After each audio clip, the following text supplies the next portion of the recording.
সাবেক প্রধানমন্ত্রী শেখ হাসিনা ও সাবেক দুই মন্ত্রী সহ ৭ জনের বিরুদ্ধে হত্যা মামলা দায়ের করা হয়েছে। আজ মঙ্গলবার চিফ মেট্রোপলিটন ম্যাজিস্ট্রেট আদালতে রাজধানীর এক ব্যবসায়ী বাদী হয়ে এই মামলা করেছেন। মেট্রোপলিটন ম্যাজিস্ট্রেট রাজেশ চৌধুরীর আদালতে আজ দুপুরে এই মামলার শুনানি শেষ হয়েছে। এই নিয়ে পরে আদেশ দেওয়া হবে বলে জানা গেছে।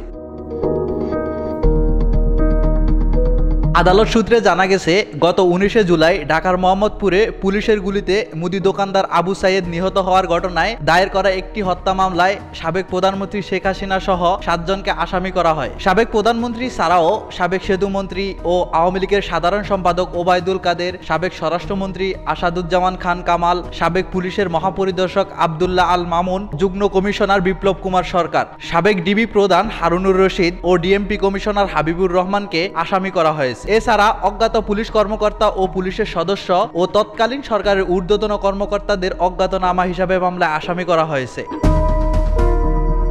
মামলার বাদী হয়েছেন আদাবর এলাকার বাসিন্দা ব্যবসায়ী এস এম আমির হামজা শাকিল।